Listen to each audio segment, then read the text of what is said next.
Welcome back. Come to the third session of the generator protection. Here, now we are discussing about the overheating, protection against the overheating. In the overheating protection, there are different reasons for the overheating. One is overloading. Another one is failure of the cooling system. And third one is core faults. That means the short circuit laminations, etc. Coming to the overloading case, overloading may increase the winding temperature to such an extent fault that the insulation is damaged and its useful life is reduced. So that means because of overloading, what happens? Insulation is damaged and its life is reduced. So for this, we have to use the temperature detecting coils for the protection against overloading. Another case is cooling of the failure system. Excessive bearing temperature may arise due to mechanical faults, impurities in the lubricating oil, or defects in the coil in the oil circulating system. So because of this also the temperature will rise. These faults may be detected by means of temperature monitoring device embedded in the bearing. So let us see a scheme here. There are two methods for more than 2 megawatt generators, large generators. One is inlet outlet temperature of the cooling medium, that is water, are compared for detecting the overheating. And another way is temperature sensing elements are embedded in the stator slots. Now we are discussing about the temperature sensing elements. In this, you can observe here a Wheatstone bridge. You can see the Wheatstone bridge. So what is this? Here you can see AC supply. There is a polarizing coil of the relay through series resistor. It is connected to a Wheatstone bridge. In that Wheatstone bridge, all the three legs have fixed bridge resistors, and one of the leg is connected to resistance temperature detector. You know that whenever there is an unbalance in the Wheatstone bridge, then what happens? There is a current flow in the relay coil. Generally, we will keep galvanometer here, but here we will put relay coil or operating coil. Therefore, relay will operate. So here we can see the operating coil of the relay, which sounds alarm if the temperature is greater than preset maximum temperature. How it comes to know?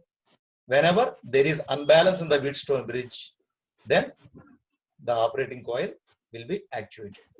So here, what is this? This is the resistance temperature detector, which will be embedded in the slots or wherever the overheating to be observed. So these are nothing but thermistors, thermocouples, or temperature detectors embedded in the stator slots at different locations. Whenever there is a rise in the temperature, there is an unbalance in the bridge. Therefore, there is a flow of current in the operating coil, and it sounds alarm. And this is the one of the methods to detect, to protect the generators from overheating. Let us continue this stator overheating protection. For small generators, bimetallic strip heated by secondary current of CT is placed. A bimetallic strip which senses the temperature which is heated by small currents in stator circuit. It will not operate for failure of the cooling system. Coming to the thermocouples, they are not embedded in the rotor circuit. Why? This makes the slip ring connections very complicated. For rotor winding temperature, that means rotor circuit point of view, there will be slip rings. If you keep the thermocouples, then the slip ring connections will be very complicated. Then the rotor temperature, how it will be measured? It will be measured by ohm meter instrument, which is energized by rotor voltage and current. This rotor voltage and current measured, and that will be calibrated in terms of temperature. And that means voltage and current is converted into a temperature component for winding. That means ohm meter instrument is used for winding resistance. This is the thing to measure the rotor temperature. In case if the open circuit relay is used, overcurrent relay is used, then what happens? It has to discriminate with other overcurrent relay. Since overcurrent is used at a source, these relays are used at a source, it will be slowest in operation, so possesses serious problems to stator winding. That's why we will not use the overcurrent relays here, because they have definite time to operate. It is better to use this thermocouples or thermistors to sense the temperature immediately. Next important thing is why the rotor temperature increases. Another reason is, that means protection of the rotor against the heating. Unbalanced loading. You know what is the unbalanced loading? What happens when the load is unbalanced? Definitely it produces negative sequence currents. Okay.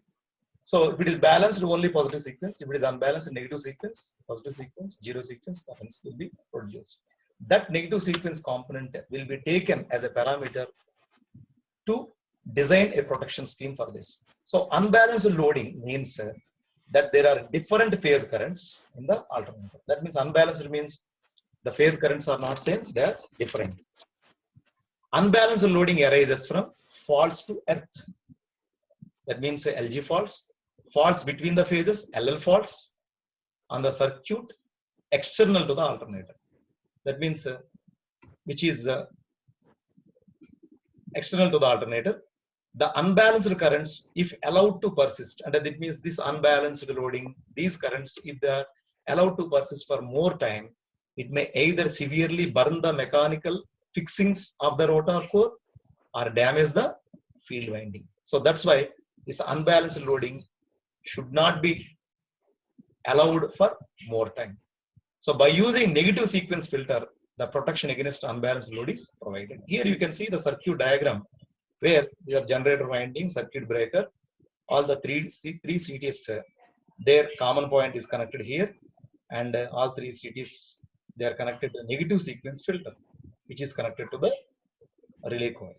So that means negative sequence filter, whenever there is unbalanced loading, there will be a negative sequence current. So that will be taken, that will be filtered, and those are given to the relay coil, and the relay will operate.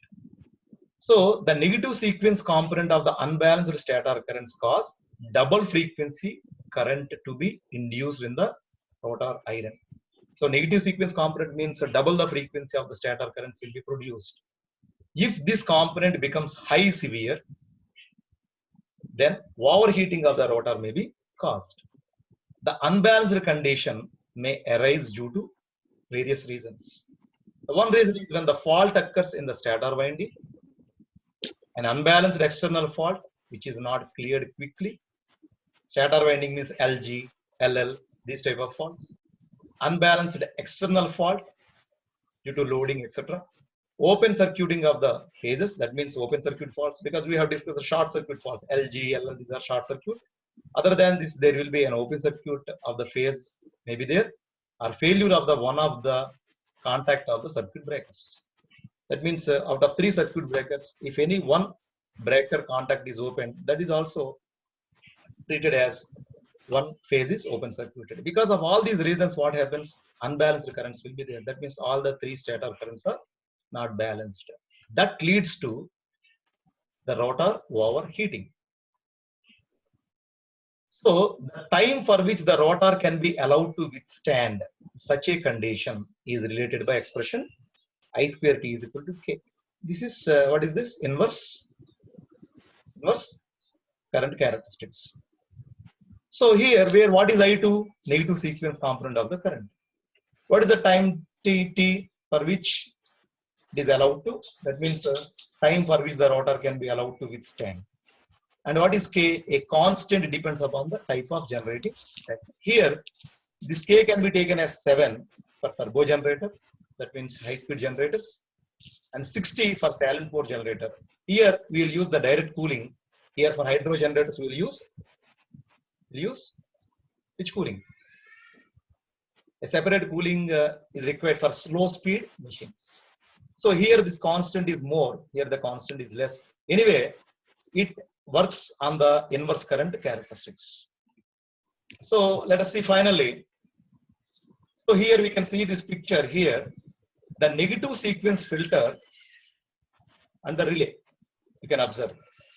The overcurrent relay is used in the negative sequence,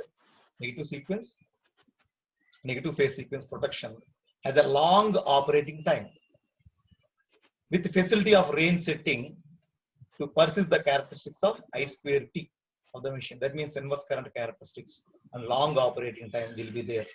Why operating time is more? Because sometimes there will be unbalanced loads for short duration. For short, yeah. The same problem again has occurred, I think.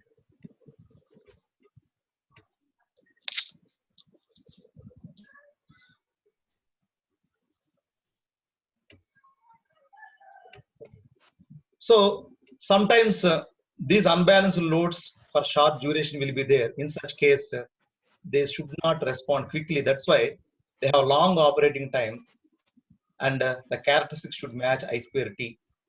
So a typical range of the operating time is 0.2 to 2000 seconds. So it has a typical construction with a special electromagnet, shaded pole construction with a metal shunt. The negative sequence filter gives output proportional to I2. That means a negative sequence current. Then what happens? This filter actuates an alarm as well as the time current relay, which has very inverse characteristics. The both alarm as well as the timer will be actuated. Then what happens? The alarm unit also starts the timer. Whenever alarm starts, this starts the timer. This timer is adjustable from 8% to 40% of the sequence, negative sequence current. That means whenever the current is in this range, it will observe, and based on the timer, it will operate. The timer makes a delay in the alarm to prevent the alarm from sounding unnecessarily. That means if the current is above certain level only, then only the alarm buzzers and action will be taken. Otherwise, if the current is less, that means for small or unbalanced loads of short duration, the alarm does not buzzer unnecessarily. Okay. So this is the end of this session. So what we have discussed in this session are, we have seen the, sorry, one more point is there, that is loss of excitation.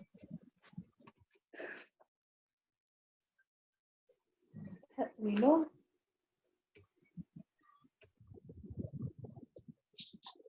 Yeah, may I continue? Yes, sir. Yeah, loss of excitation. The protection against loss of excitation means it is related to rotor protection. When there is a loss of excitation, it leads to asynchronous operation.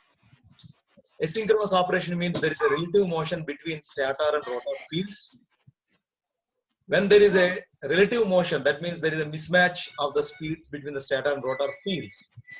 It induces large currents in the rotor body, which leads to high rating of the heating of the rotor surfaces.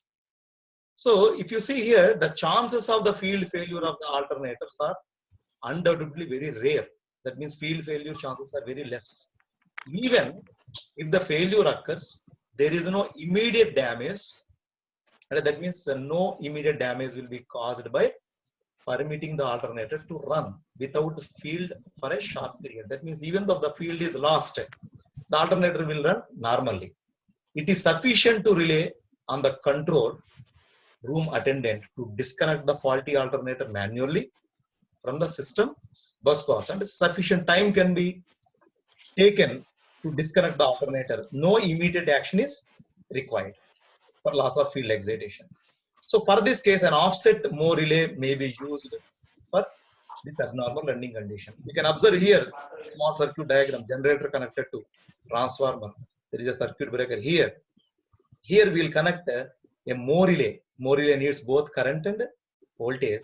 This Moore relay, you know, already is a directional relay, which operates whenever the excitation goes below a certain value and the machine starts running asynchronously. That means not the excitation completely goes below certain value or becomes zero. If the excitation starts decreasing at a particular level, this more relay will operate and it will take care about the breaker. Here we can see one diagram. So that means the impedance seen by the relay during the loss of excitation will swing into the relay characteristics and the relay will operate. Here you see the Z locus for loss of synchronism is the relay characteristics. Then there is a matching. That means impedance seen by the relay during loss of excitation will swing into the relay characteristics. It's a symbolic representation how the more relay will be actuated. So coming to the abnormal running conditions, already we have discussed these points: thermal overloading, continuous overloading, failure of the cooling system. For all these things, overheating of the stator winding, insulation failure, these are the effects. What is the protection scheme that we discussed? Thermocouples of resistance thermometer embedded in the stator slots and cooling system. External fault fed by the generator. In such case, there will be unbalanced loading stress.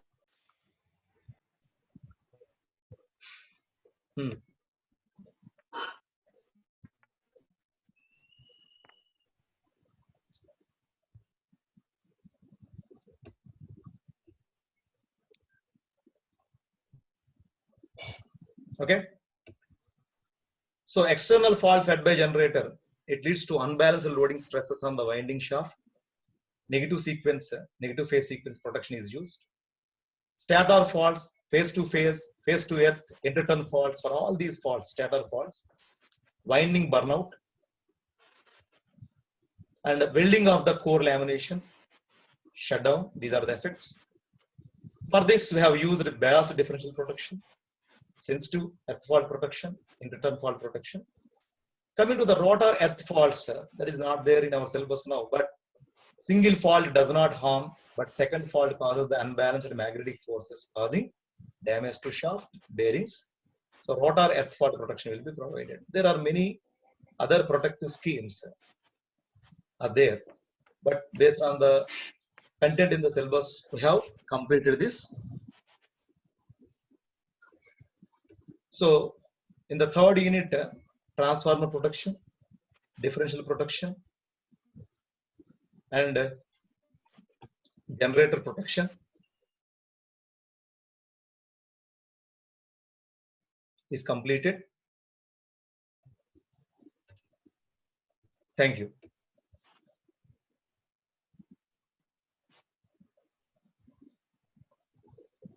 One minute.